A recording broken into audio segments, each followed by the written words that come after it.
Ak potrebuješ, aby ti make-up vydržal či už celý deň alebo celú noc, napríklad na party, tak toto video je jednoznačne pre teba. Máme super tipy a rady, ktoré sme si overili.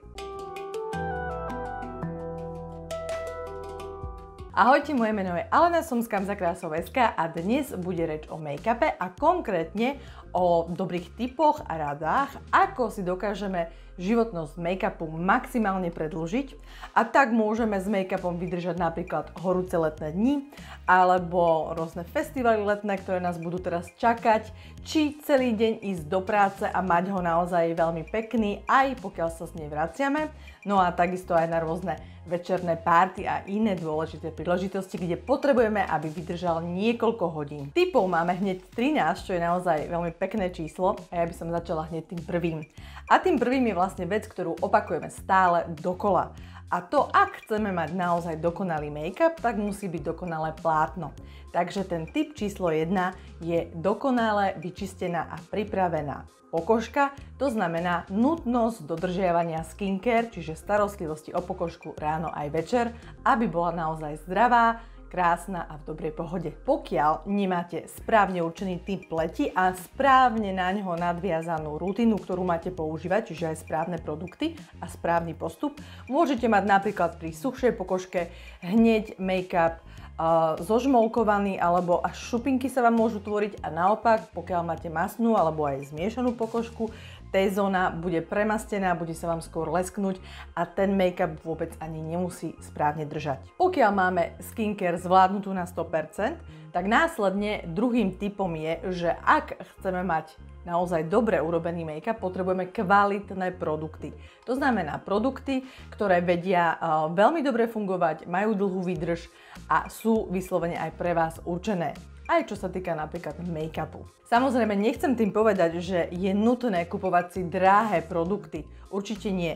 Kozmetické produkty totižto nemusia mať automaticky čím vyššia cena, tým vyššia kvalita. Viete nájsť veľmi veľa veľmi kvalitných produktov. Stačí napríklad sledovať napríklad aj naše recenzie a zistiť, čo je výborné, čo sa oplatí a do čoho či už investovať, alebo čo máte za babku a funguje perfektne. A musím vás upozorniť, lebo viem, že toto robí veľa žien, pretože sa nebavíme už o skincare, ktorú rýchlo minieme, ale bavíme sa tu aj o rúžoch, korektoroch, očných linkách a rôznych ďalších produktoch, ktoré pozor viete mať v kabelke alebo v kozmetickej taštičke aj niekoľko rokov. Určite nie, ak chcete, aby dobre fungovali a hlavne, aby vám niečo nespôsobili na pokožke, je ich potrebné používať naozaj tú dobu, ako určuje výrobca. Samozrejme za tretie, keď vyberáte a viete, že vyberáte produkt, ktorý potrebujete naozaj pre obdobie leta, kedy sú horúčaví, my sa naozaj potíme a je problém, aby ten make-up vydržal, alebo idete na veľmi dôležitú príležitosť, na nejakú oslavu, svadbu, ale vás čaká niečo,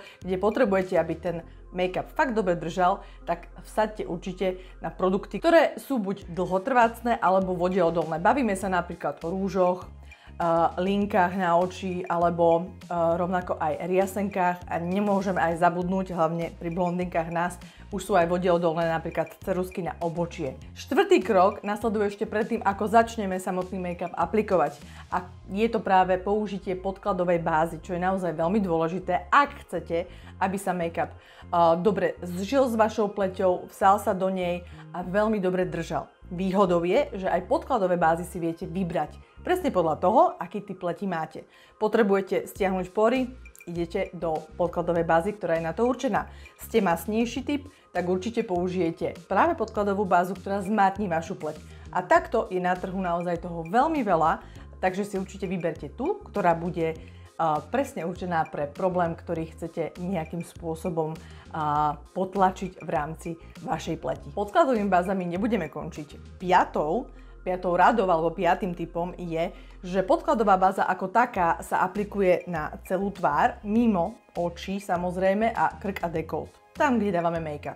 No ale samozrejme my potrebujeme, aby nám aj make-up, ktorý je aplikovaný na očiach, vydržal niekedy aj celú noc a práve preto Ak o tom neviete, tak môžete siahnuť po produkte, ktorý je vyslovene určený na oči a to je podkladová báza na oči. Primer na oči poteší hlavne tie z vás, ktoré používajú napríklad očné tiene, pretože vďaka nemu sa vám nebudú usádzať tie očné tiene v tých rihách, respektíve v rámci toho, ako pohybujeme pohyblivým viečkom. Takže určite sa to oplatí a rovnako pomáha aj to, že vám tie farby, ktoré aplikujete, môžu byť sítejšie a samozrejme teda lepšie držať. Aj pri 6. type či rade zostávame stále pri podkladových bázach. Vedeli ste, že podkladové bázy už sú aplikovateľné špeciálne aj na pery, čiže pomáhajú predĺžiť dlhotrvácnosť či už nášho rúžu alebo lesku? Vďaka týmto pomocníkom môžu byť vaše pery krásne vyhladené, také vyplnené, šťavnaté, ale rovnako existujú ešte aj fixátory, ktoré viete aplikovať potom, ako si nanesiete rúž alebo lesk a rovnako pomôžu predĺžiť životnosť vášho rúžu. Sľubujem, 7. rada, aj keď je to znova podkladová báza, už s nimi končíme, ale o túto určite budete mať záujem skoro všetky, pretože ak sa ženy aj nelíčia, tak alebo sa líčia minimálne, aby som to povedala správne, v tom minime je práve riasenka. No a ak chceme, aby riasenka naozaj vydržala dlho, rovnako aj pri nej môžeme použiť podkladovú bázu. Ak používate podkladovú bázu, väčšinou majú taký malý bonus, dokonca až 2, a to, že nie len, že zahustia vaše riasy, ale ešte ich dokážu pomôcť aj predĺžiť. Rada číslo 8. Použitie púdru. Púdrov je veľké množstvo druhov, či už môžete používať tuhé, transparentné, alebo sypké, alebo iné. Je potrebné si vybrať. Tu je dôležitá jedna vec, že určite to nepreháňajte, hlavne pokiaľ je žena zrelšia a už je sklon k vráskam, tak určite púdru jemne menej. A extra tip od nás, púder vieš využiť výborne aj na predĺženie životnosti tvojho rúžu na perách. Čo potrebuješ? Zober si klasickú papierovú vreckovku, oddel s nej naozaj len tú jednu vrstvu tenúčku, jemne ju pridĺž na naličené pery a zober si transparentný púder a štetec a jemnúčko cez ten papier prejdi po perách. Uvidíš, rúž bude držať oveľa dlhšie. 9. typom je aplikácia fixačného spreju na make-up. Kedy si ho používali len profesionáli, teraz si ho môžeme kúpiť aj my. Pokiaľ je make-up celý hotový, zoberiete práve tento fixačný sprej na make-up, ktorý funguje ako napríklad lak na vlasy. Prejdete si kompletne celú tvár, krk a dekolt. On pomôže, aby sa všetko pripojilo, fixlo a stálo čo najdlhšie, presne tam, kam ste to dali. Po 10. tu máme pravidlo tzv. Tenučkých vrstiev. Pokiaľ budete aplikovať make-up, tak určite je lepšie, keď napríklad volíte klasický make-up na celú tvár, krk a dekolt, dať si najskôr jemnú vrstvu, počkať, aby sa troška viacej vstrebala a videli ste, či naozaj už je to finálne tak, ako treba. A ak nie, vtedy pridať ešte ďalšiu jemnú vrstvu. Spôsobí to to, že tie vrstvy sa do seba lepšie vlejú a budú lepšie držať a tým pádom ich viete aj pekne zafixovať a ten výsledný efekt bude ešte krajší. Čiže naša rada je vrstvite a nenanášate všetko v jednej, napríklad aj hrubej vrstve. V 11. rade sa budeme venovať práve pomocníkom, pretože tých treba mať naozaj kvalitných, okrem toho aj správne udržiavaných a hlavne čistých.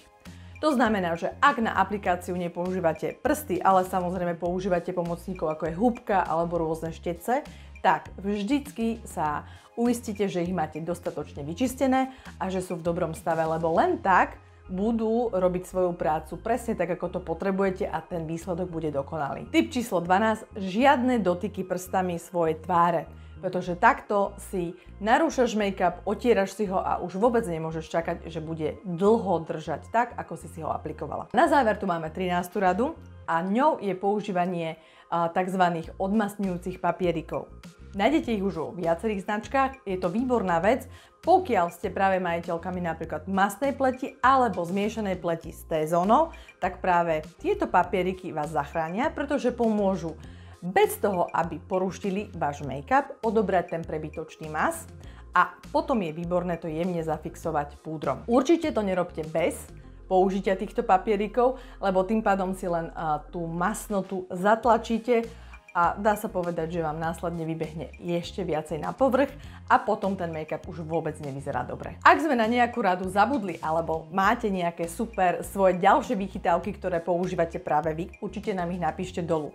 Ja si myslím a budem tomu veriť, že nám napíšete, že sme vám veľa nových informácií priniesli, že ich použijete vo vašej rutine a budete sa tešiť z toho, že máte krásny, dlhotrvácný make-up, či už celé toto leto, alebo na všetky akcie, eventy, oslavy, svadby a proste každú party, čo vás čaká. Pokiaľ sa chcete niečo spýtať, určite nám napíšte dolu pod video, veľmi radi vám odpovieme a vidíme sa pravidelne či už u nás na YouTube, alebo na kamzakrásou.sk, našom magazíne, kde vám každý deň prinášame nové články a rovnako aj v sociálnych sieťach.